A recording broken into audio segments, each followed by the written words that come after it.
guys do. Explore what's all on their minds. Yeah, not a thing or two, or about a thing or two, about a thing or two. Mansplaining is deciding you're gonna search for the truth. Mansplain me, baby. Mansplain. There can be no thinking that would be uncool.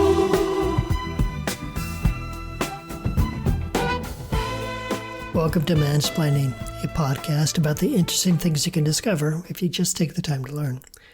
My name's Mark, and I'll be your host for this week. And as always, I'm joined by Joe, an old friend from college.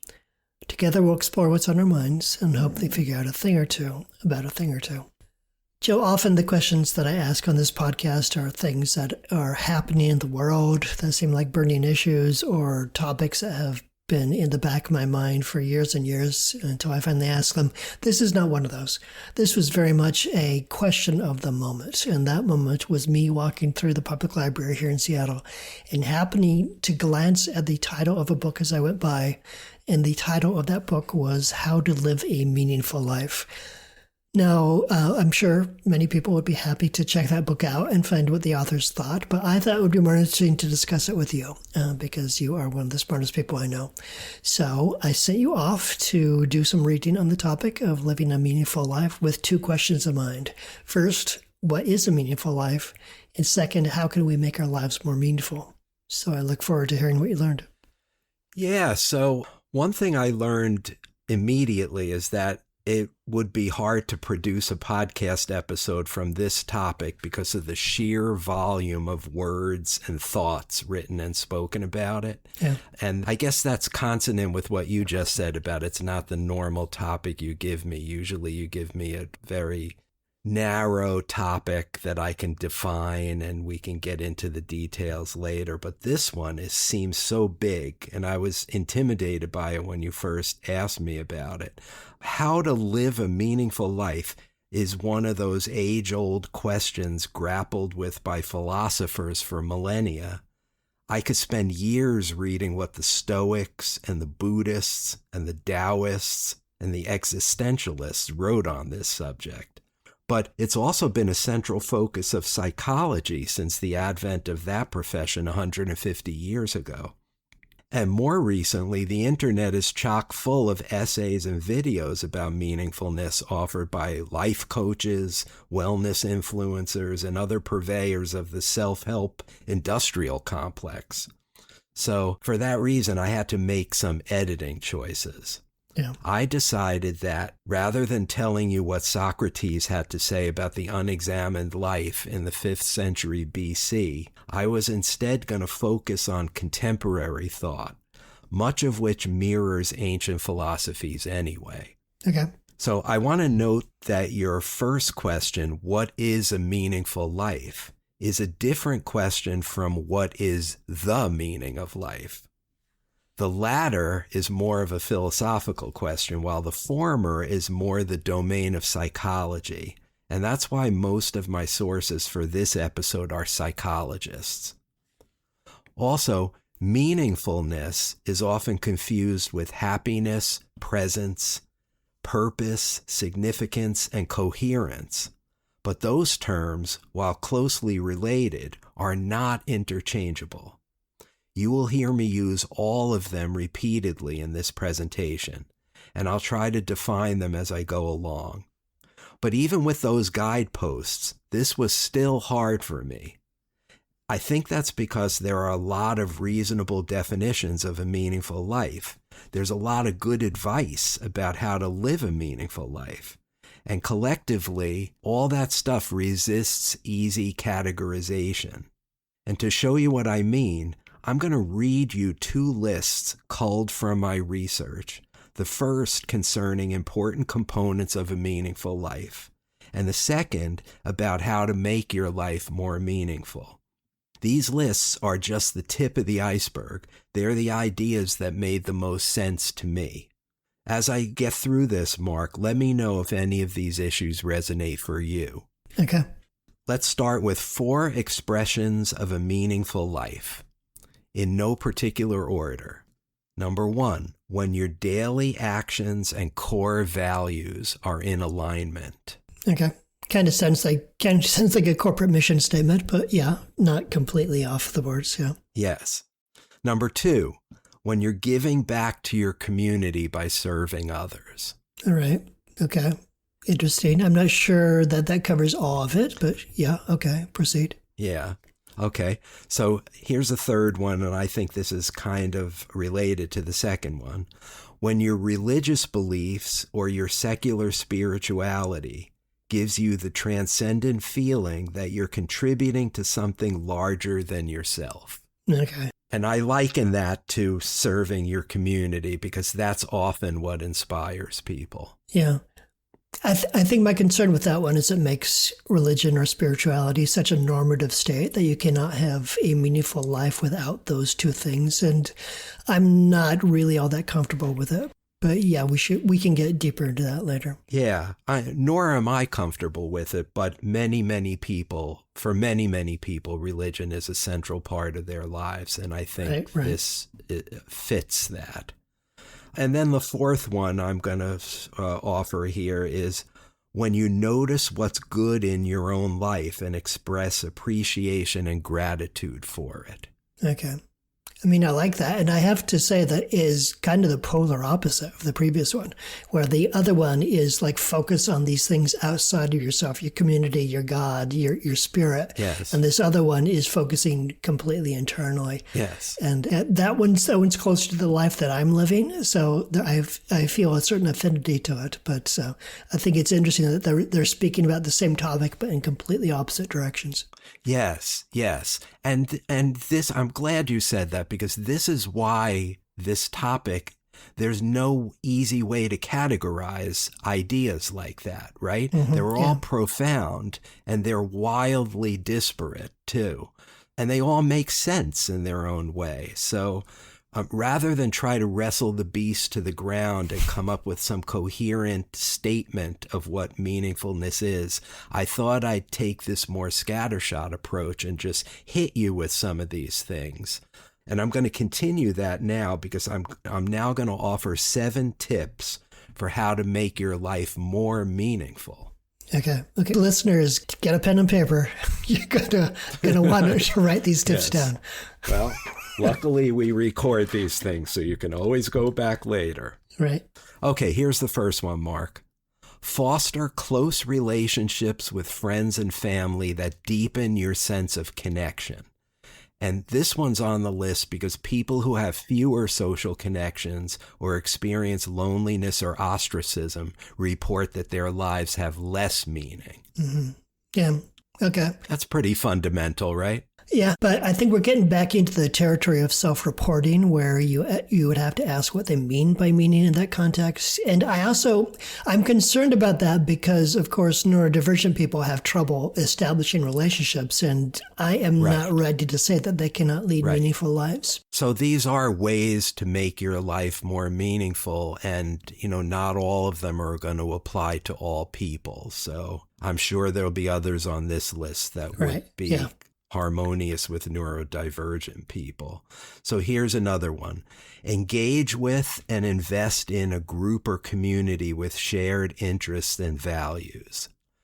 There's research suggesting that in individualistic cultures like ours, where self-sufficiency is an aspiration, people report having less meaningful lives than those living in more collectivistic cultures who think of themselves as inextricably embedded in social networks. Right. Which is closely akin, as I think of it, to the religious orientation in that it's externally focused. Yes. It is also investing that meaning, that purpose in something outside of yourself, and in a way it is given to you. Like, that's one of the benefits of religion is it tells you what the meaning of your life is. Yes. And this community focus seems to me like it's somewhat on the same level, that you know what your purpose is because you're a member of that community. Yes, I agree. All I would add to that is that, secular folks can also seek out community. So it doesn't apply only to religious people, but it's absolutely consonant with how religious people live their lives. Yeah, I was thinking about, in that context, and not so much about religion, but more the Emile Durkheim sociological idea of collective effervescence, where belief that you are part of something bigger than yourself is core to the religious experience, but not exclusive to it. Yes. I think we talked about this in our episode on sports. We sure did. And that feeling of when you're in the crowd and the crowd is roaring and there's just this feeling of just joy. And my most recent experience with that was when the Seahawks won the Super Bowl. Yes. And that also is an example of collective effervescence, and it is 100% secular. So it doesn't need to be religious. Yes, yes. Okay, so here's the third one of the 7 I've put together here. Develop mastery in your work, which will have the fringe benefit of helping you forge a sense of identity and self-worth. Yeah. Yeah. I'd say a lot of people would say that the meaning of your life is the career that they have managed to forge, which, if it works for you, go for it. I'm not going to say that they shouldn't feel that way, but it is very individual. Yes. Now, later, I'm going to say something about personal achievement and how it connects to meaningfulness, but let's just put a pin in that for now. The fourth one is cultivate a practice of mindfulness. For example, by fully experiencing things as they happen, as opposed to repressing them, rushing through them, or multitasking, which is the vice of this generation, the vice du jour. Yeah. Well, another of our vices du jour is medicating our way through the day with, alcohol or social media or whatever it is, just distract yourself, which is the opposite of mindfulness. Yes, yes. Okay, number 5. This is especially for those who feel they're in a rut. Break out of your comfort zone by shaking things up, seeking out psychologically rich experiences that are different or novel, offering new perspectives, challenging the way you think, or stimulating deep feelings. How does that strike you? Strikes me as a good life plan. It would be nice if that then results in a feeling of meaning and purpose. But even if it doesn't, it feels like it's worth doing. Just in terms of growth and exploration and finding new aspects of life. Yes. Okay, number 6, make a list of your core values, then simplify your life by eliminating or paring down what's not valuable. Yeah. Like all that time you spend resenting me, Mark, you should just let that go. Well, that is one of my core values, Joe. What would I be without it? I'd be an empty shell without my resentment of you. I mean, I can't challenge that on its face. I'm not sure if I were to sit down and say what are my core values. I'm honestly not sure what I would say. There are certain ways I try to live my life, honesty and kindness. Yeah. And sure, if there were aspects of my life that were in opposition to kindness, then maybe that would be a spur to stop being cruel, but I would have already stopped doing those things. I don't know. I would have to think about this one more. So this one goes hand in glove with the first expression of a meaningful life. Remember, I said when your daily actions and core values are in alignment. Right. I think this one is presupposing that for a lot of people, they're not in alignment. So one exercise you can do is to think about what your core values are.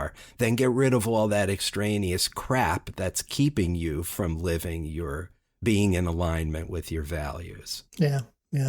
Okay, one more. Pursue your passions. Research shows that those who do this report higher life satisfaction, better health, lower levels of anxiety and depression, and more meaning in their lives than those who don't. Yeah.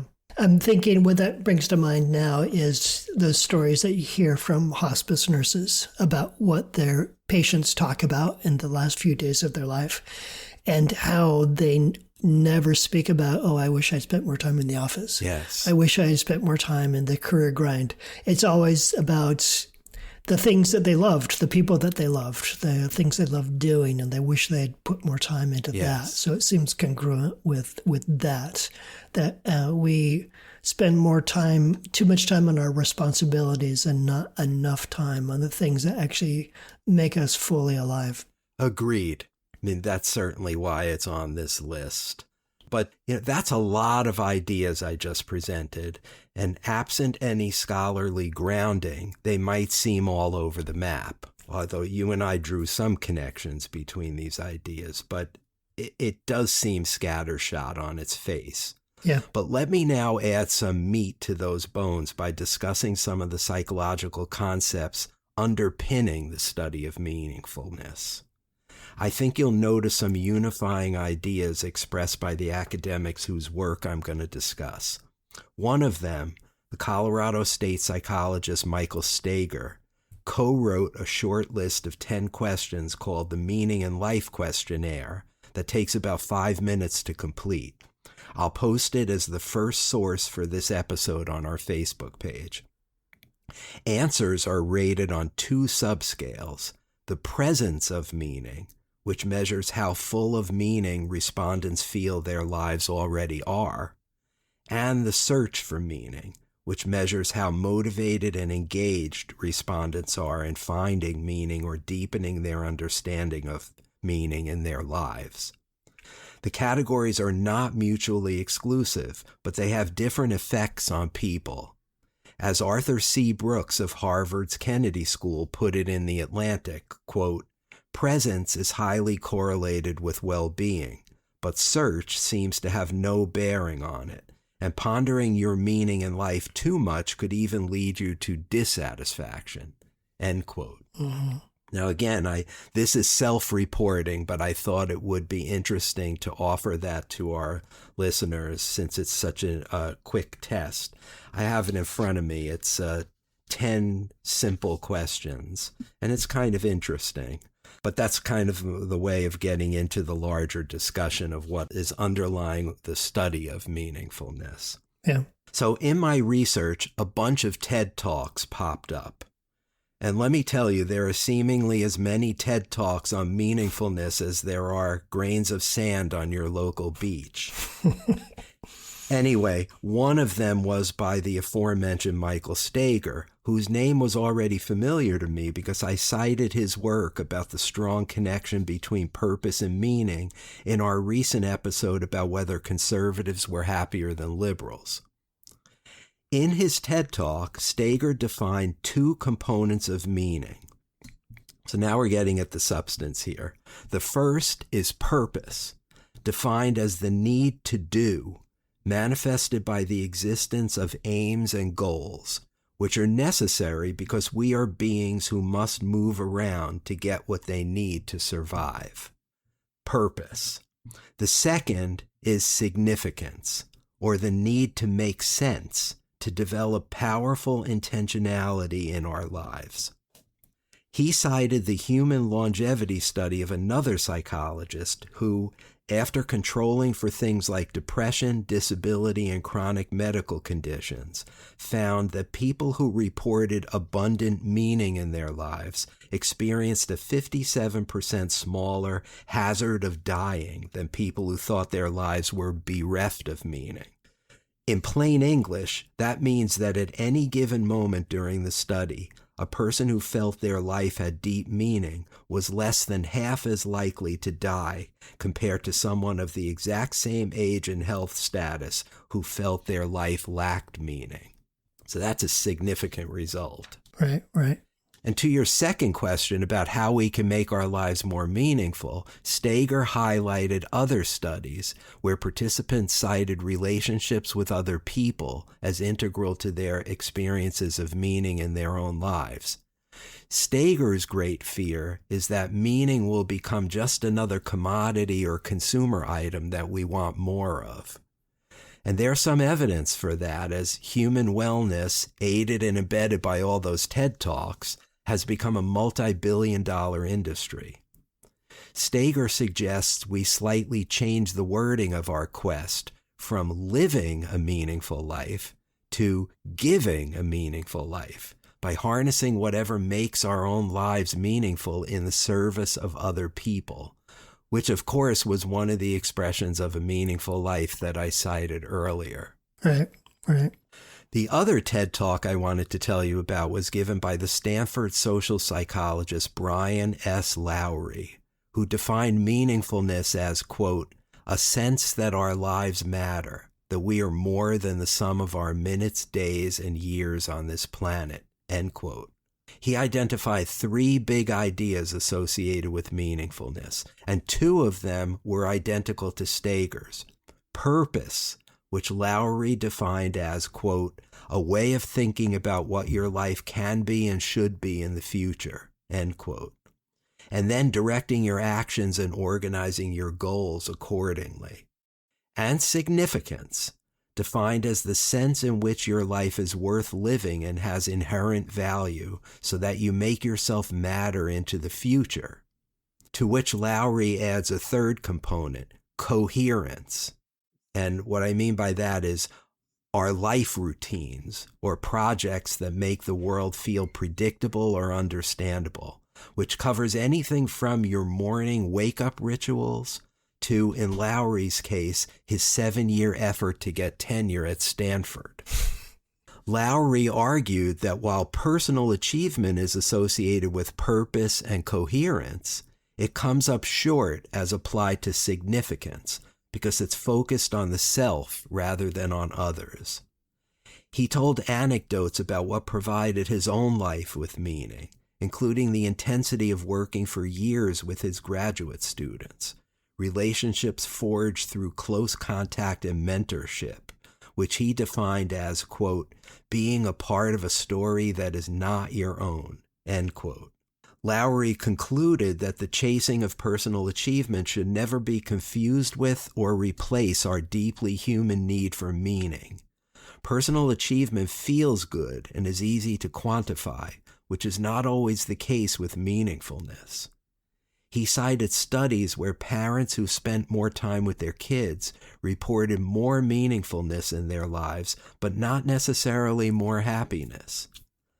Lowry closed his talk by urging us to find opportunities to play supporting roles in other people's lives and to accept that pursuing meaning may not generate happiness and might even be uncomfortable or include some suffering.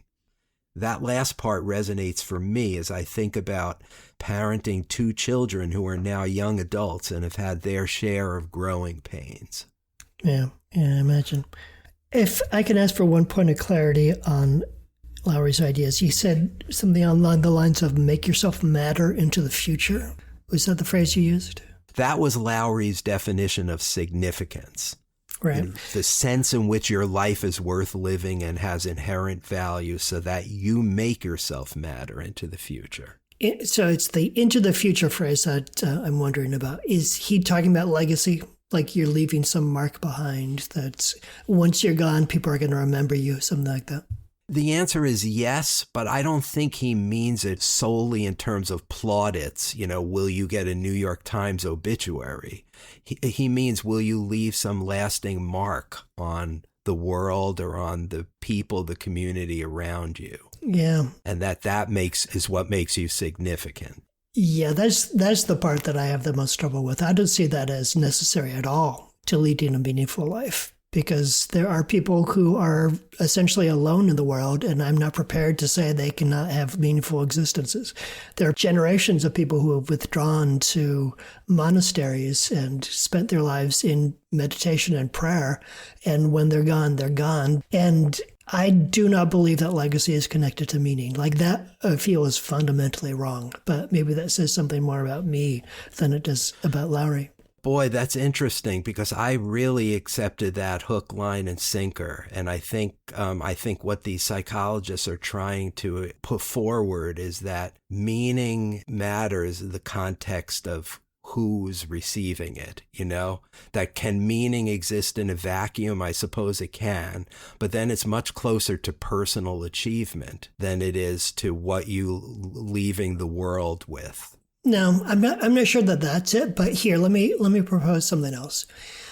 If we can agree that it is one's own perception at the meaning of our life, then yes, if you believe you're leaving a legacy, then that would strengthen your sense that you have led a meaningful life. You will feel that your life is more meaningful. And so it doesn't necessarily have to do with whether that legacy is actually intact. Even if you're forgotten immediately, if at the point of death you believe that you've left a legacy, then you'll believe that you have led a meaningful life. So if it's from the aspect of like self-perception and how you feel about yourself, then yes, I would agree that that probably does contribute to that sense. What I'm objecting to is sort of the ontological sense that legacy creates meaning in some sort of objective sense that exists outside of that person's experience. Right. Well, I guess I would say it's not the only thing that creates meaning, but it is a thing that creates meaning. And I'm going to circle back to this at the end. Let me say one more thing about Lowry, because I think this is important. Lowry thinks we should feel deep gratitude for being allowed to participate meaningfully in other people's lives. And by the same token, allowing others to participate in our own lives is an act of generosity that unlocks meaning for them. So think about that in the context of the monk in the monastery, right? Ultimately, the things we've done for ourselves pale in comparison to, quote, the effect we have on other people and what that does in the world. It reverberates through time, end quote. And I'm going to circle back to that thought at the end, and I'll be really interested in your take on that one, right, which I'll say in a few minutes. Yeah, that phrase makes me think that he is thinking of objective meaning, of meaning separate from the person's experience. So in that respect, I disagree with him, at least at this point within our conversation. Yes. Attention mansplaining listeners. If you want to engage with Mark and me, you have some options. One is to go to our Facebook page, Mansplaining the Podcast, where you can leave a comment or question, check our sources, suggest topics for future episodes, or just like us, because who doesn't want to be liked? You can also reach us through whatever app you use to listen to this podcast by giving us a 5-star rating or writing a review of your favorite episode. Or you can call and leave us a message on our dedicated voicemail box, which is 206-486-4074. And did you know that you can now listen to full episodes of Mansplaining on YouTube and check out our podcast music on Spotify? Yep, it's true. Just type Mansplaining Podcast into the search bar on either platform and you'll find us. It's lonely in podcast land, and we welcome and appreciate any feedback you might want to share.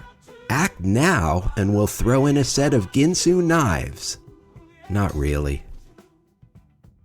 Okay, so I detailed into those 2 TED Talks because they presented the 3 common denominators that show up in most of the research on this topic. The 3 core pillars of living a meaningful life and experiencing a deep sense that your existence matters. Purpose, significance, coherence. Arthur C. Brooks described them as, quote, macronutrients, the elements that we need for a balanced and healthy sense of meaning in life, end quote. Secular humanists and atheists, with their focus on ethical and moral behavior, embrace all 3. But even overtly religious takes on meaningfulness stress how humans are significant because they were created in God's image as the stewards of the world he created, how purpose derives in loving and serving God and our fellow people, and how faith and religious rituals are the most coherent parts of many parishioners' lives. The takeaway from Stager's and Lowry's work, as synthesized by Brooks, is that if you struggle with meaning in your life, it's probably due to a deficit in one or more of those 3 building blocks. So here's Brooks again, quote, "Do you feel out of control, tossed about in life without rhyme or reason? If so, you need a better grasp on coherence. Do you lack big plans, dreams, or ideas for your future that excite you? This is a purpose issue.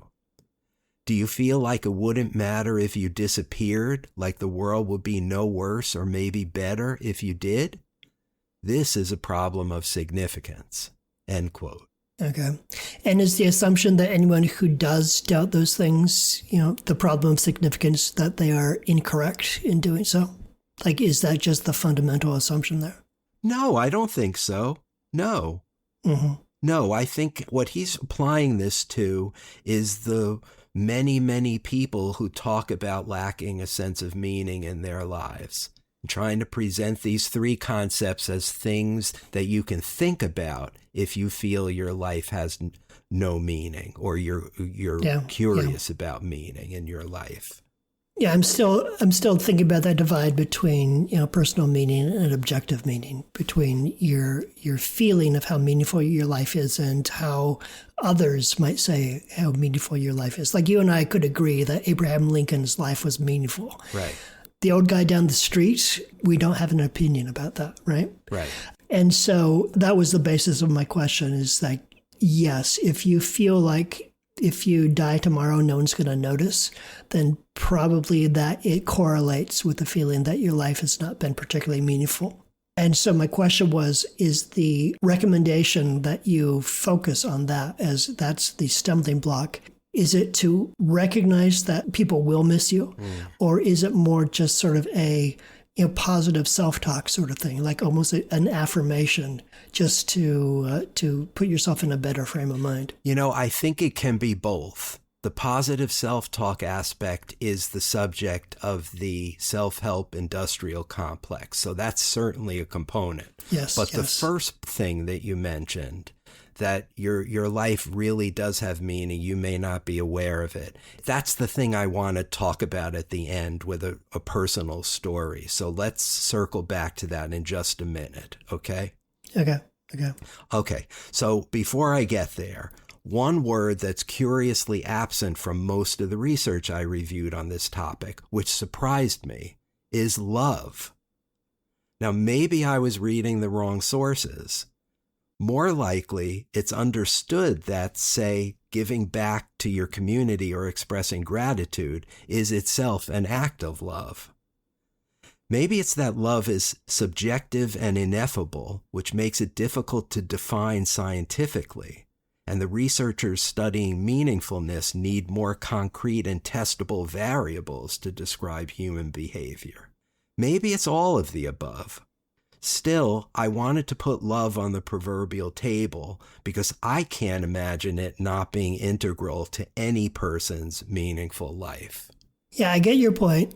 And I imagine that it's rooted in your marriage, your children, your dog, your baseball team. These are things you love, and they're core to you. Yes. Not everyone's so lucky, Not everyone gets married. Not everyone has children. Not everyone feels that connected. And I keep returning to this.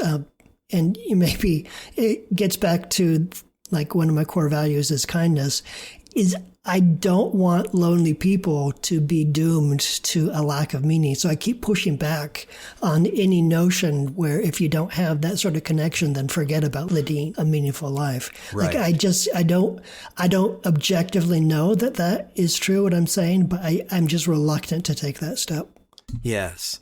Okay. Again, I'm sorry to belabor the point, but I'm going to tell a little anecdote shortly to close this episode. Okay. And I want us to revisit your thoughts after that. Okay? Okay. But now for something completely different. In thinking about how to end this presentation, two wildly disparate thoughts came to my mind.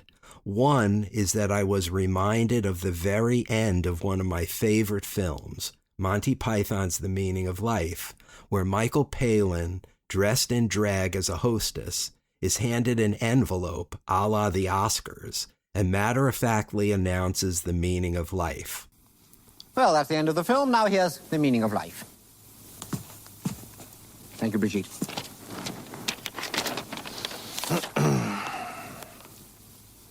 Well, it's nothing very special. Try and be nice to people, avoid eating fat, read a good book every now and then, get some walking in, and try and live together in peace and harmony with people of all creeds and nations.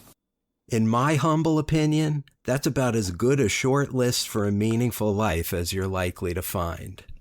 So my other thought is much more personal. In this current climate of relentlessly mercenary self-help, I think about an underappreciated aspect of meaningfulness, the effect we have on other people, that Brian Lowry mentioned at the end of his TED Talk.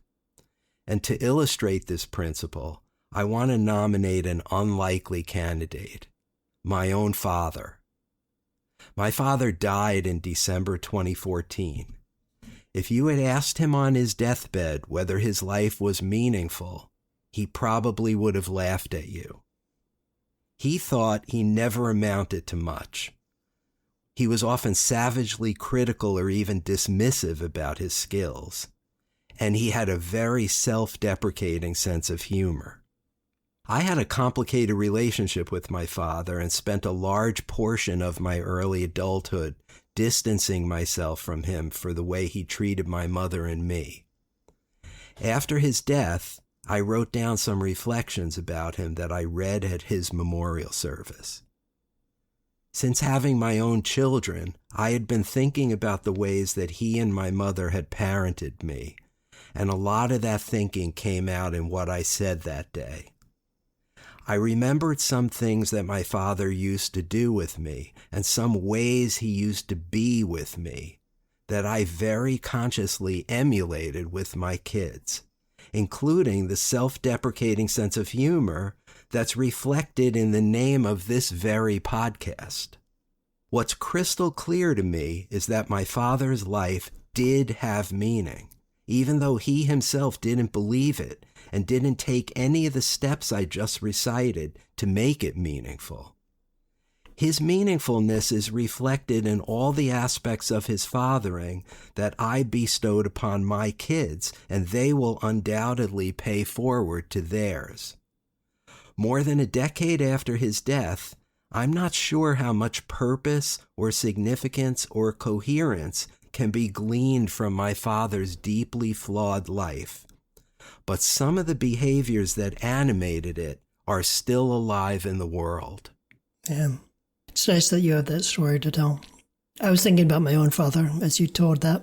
And he was a man who chased after achievement and prestige until virtually his dying day and never really invested in anything. And ironically, he does have a legacy, but it's kind of a negative legacy in that my sisters and I live our lives kind of as reflections of him and consciously doing the things that he didn't do, like telling our loved ones that we love them, Yes. like seeking out connection, like being generous and kind. Yes. And so I'm happy for you that you were able to have that spirit at his memorial service. My own feelings at my father's memorial were different and more troubled. Right. Well, I'll just say parenthetically that you and I have discussed the topic of fatherhood on this podcast. It's come up a couple of times because we've mentioned our fathers. And I really do think we should do an episode about fatherhood because we both have a lot of thoughts about that, a lot to say. So Yeah. let's, by saying it here, I hope we'll deliver the goods to Mansplaining audience at some point. But I wanted you to think about what I just said about my father in the context of what you were saying. You know, a lonely person, an isolated person, a person who may not think they amount to much, you know, can still have meaning, still feel meaning, but can certainly have meaning after they're gone, because meaning is about how the world thinks about you, not necessarily how you think about yourself. I guess that's the thing I wanted to say and see how that resonates with you. I think ultimately we're talking about two different types of meaning, and they're both real and they're both important.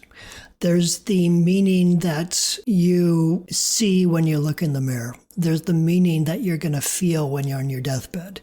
And those things have to do with the story you tell about your life, the choices you make and how much regret you're living in, the adventures that you went on, the fears that you face. And it creates sort of a ledger book, you know, at the end of your days where it was my life meaningful yes or no. And none of us are really going to know where we're going to end up on that until we're actually in that position. And then there's the other meaning, which is the meaning that is conferred on you, like the meaning that we see in Abraham Lincoln's life. He didn't know, either of us, obviously. He didn't care about future generations all that much. And yet we would both, I think, agree that he was a deeply meaningful figure in the history of this country and possibly in human history overall. And as you've been going through these thinkers and these authors, I feel like each of them privileges one or the other of those meanings and don't always articulate the fact that they're doing that. And they make true statements about one meaning. And in some cases, I've called out how it steps on or contradicts the other meaning. And I think ultimately the place of total accord is when we allow both the internal and the external.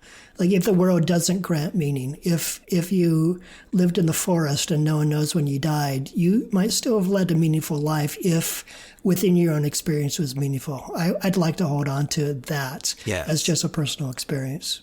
Yes, so I'm with you on that. And the only way I could really address that is by being very personal about my own life. You know, like I would like to believe there are things I've done in my life since I was young.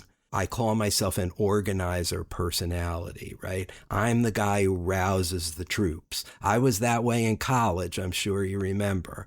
Let's get together. Let's do this thing together, right? I started a discussion group because I wanted to have meaningful conversations with people. I'm the coach of my softball team, you know, like I'm the guy who gets the shit together.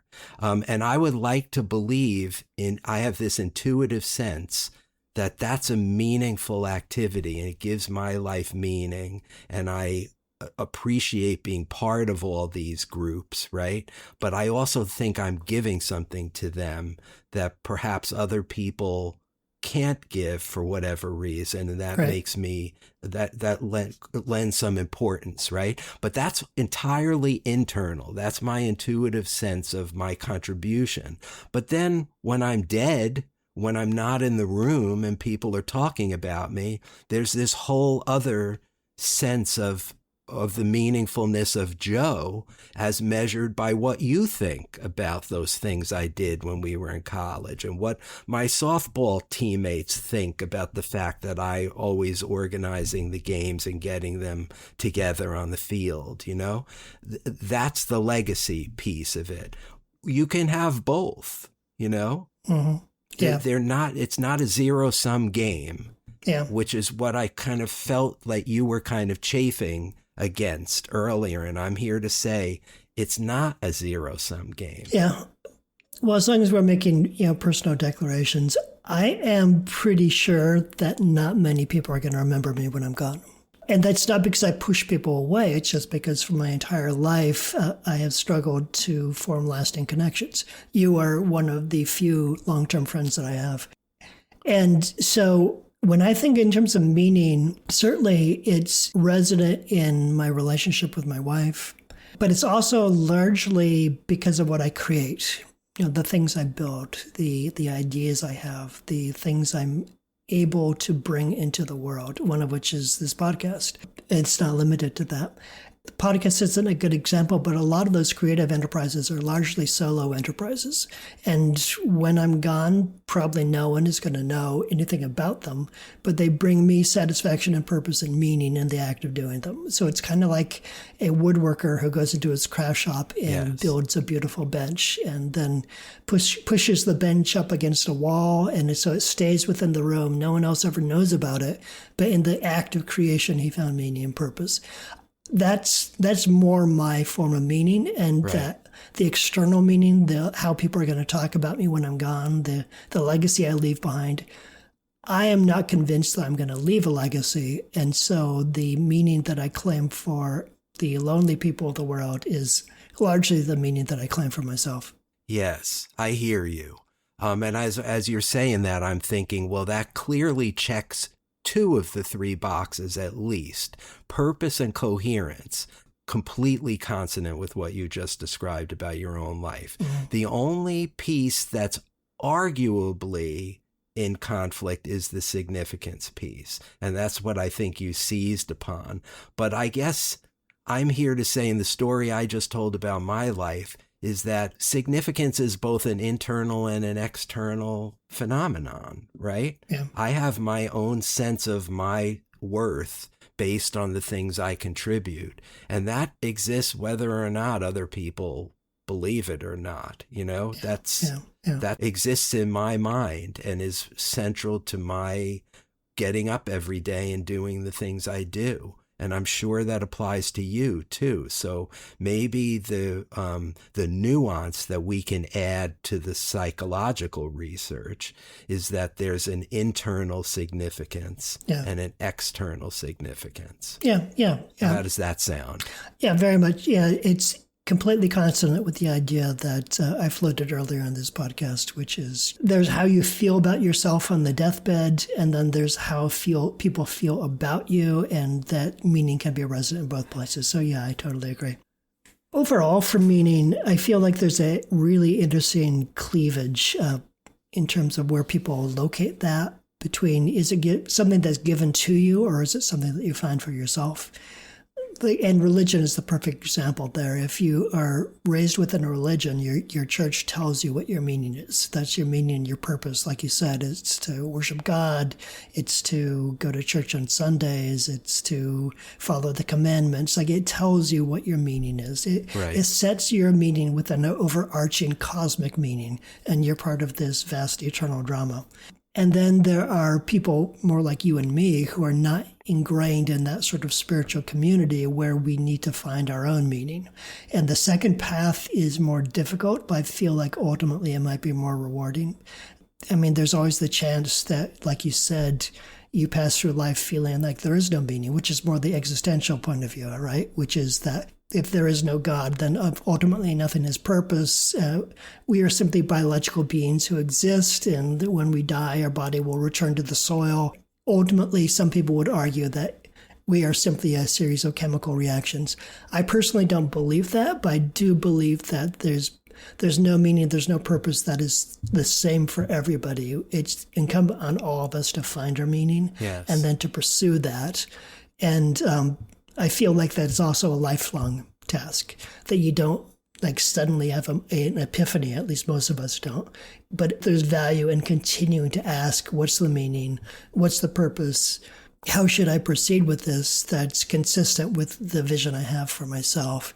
And that's like exercise. You can never stop doing it. Like, you just need to keep doing it, keep working it, keep trying to find the way.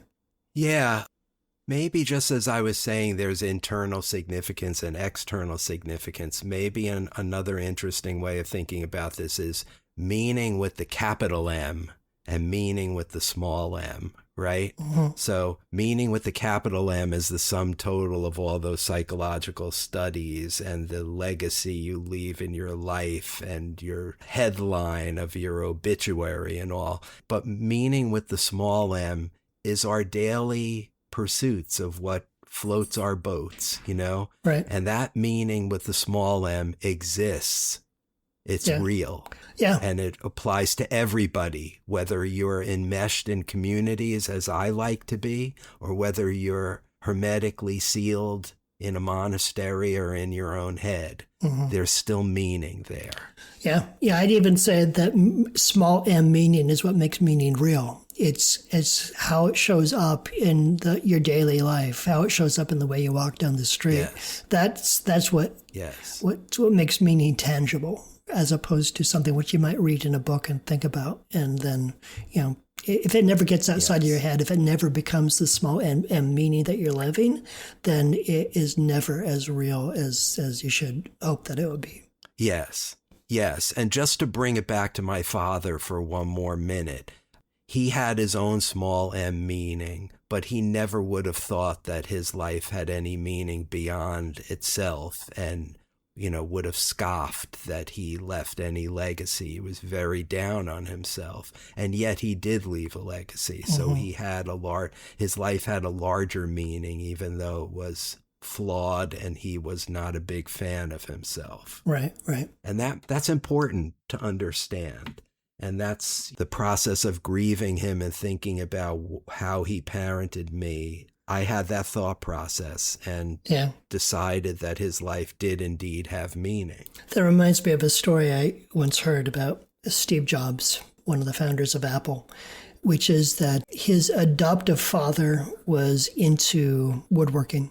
And at one point, he took Steve and showed him the back of a very finely made cabinet and showed how the craftsman had put enormous care into how the back of the cabinet looked, even though no one would look at it. And this was to teach his son this lesson that truly caring about something means invest in yourself, even in the parts that you don't think are important. Like it's an act of love in that respect. Right. And his son carried that forward to this company that he founded, which became so important and touched so many lives, where the fundamental philosophy of Apple, at least as long as Jobs was there, is that all of the little things matter, that they should all be beautiful. And so in terms of legacy, I mean, that father just showing his son something that was meaningful to him had an enormous ripple. Yes. And though nobody remembers who Steve Jobs' father is, right, everyone is aware of his legacy because it's reflected in the devices we all have in our pockets right now. Right. So I, just like you didn't want to read that book you saw in the library, I didn't want to read the entire history of philosophy to get everybody's take on this, but I hope I still came up with something that was meaningful to you. No, yeah, I feel like this was one of our best discussions in quite a while. So thank you. It was a very nice topic to get into. Good, great. Okay, I have a question for you for next time. Okay, lay it on me. This question is inspired by the recent IPO for SpaceX that reportedly turned Elon Musk into the world's first trillionaire. Yeah. And here's the question, Mark. Should billionaires and trillionaires exist? Why or why not? Okay, there's a hot button issue. Easy peasy. Yeah. If we're ever going to get an internet mob on our heels, this is the sort of topic that will get people angry at us. But I will go off and I will attempt to tackle that in a non-inflammatory fashion. And I have no idea how to approach the topic, but we'll see how this one goes. Right. It's a completely different topic than the one we just talked about, but I feel like it shares the same DNA in that it's really not a factual question. Mm-hmm. It's more of a emotional, subjective question. Right. But it's an issue we should be talking about, I think, as a society. Yeah. And I think you complained early on that my question sent you down like a Google rabbit hole where thousands of people have strong opinions on the topic of meaningful existence. Many thousands of people will have very strong topics on the existence of billionaires and trillionaires. Yeah. Yes. Okay. Well, I will have a couple weeks to look into that topic and come back to you with an answer. In the meantime, our listeners will have an opportunity to ponder the meaning of their life, maybe think about significance, maybe think about purpose and the need to do or the need to connect, wherever it is that they find their meaning. I will try to find meaning in the next question and make it meaningful for you. But until then, that was Joe, and this is Mark, and we'll see you then. Stay tuned for the latest hit record from the Mansplaining House Band, and we'll talk to you next time.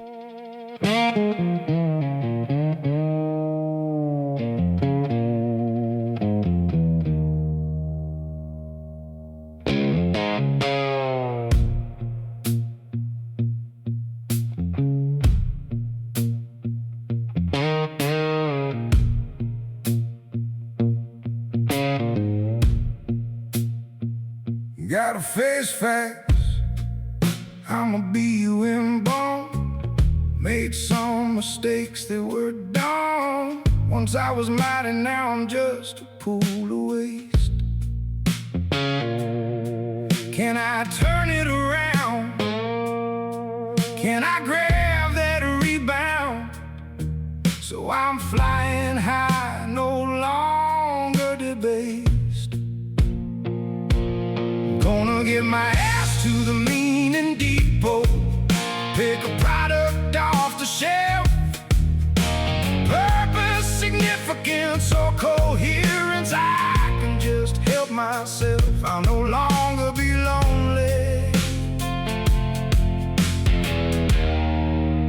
but it's credit card only.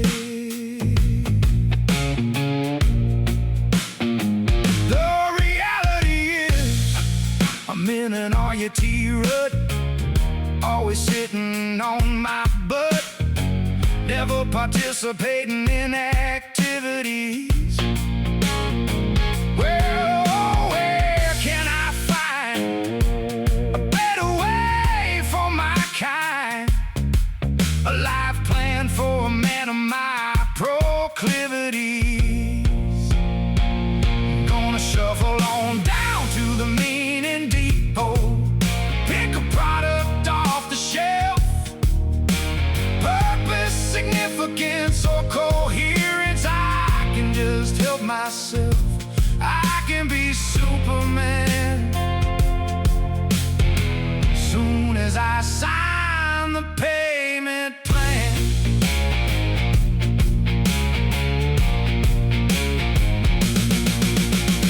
Everybody's life needs a meaning. You just gotta know it, child. Quit your wailing, quit your keening, and you'll check out with a smile.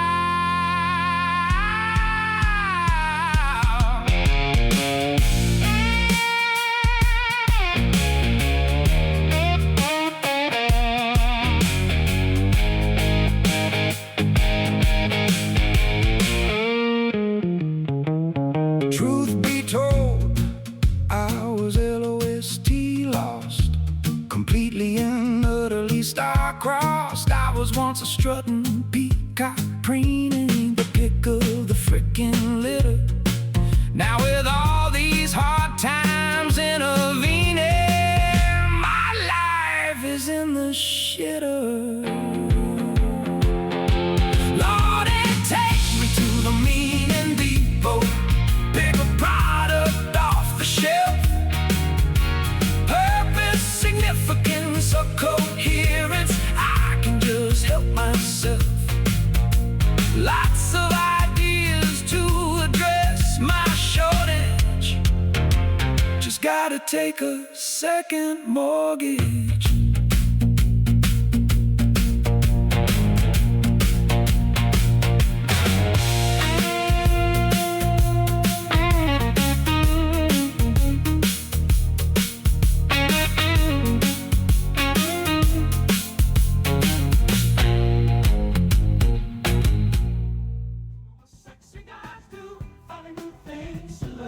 Mansplaining is brought to you by Joe and Mark and nobody else. Music composed and performed by the Mansplaining House Band. Thank you for spending your time with us, and we'll see you next time.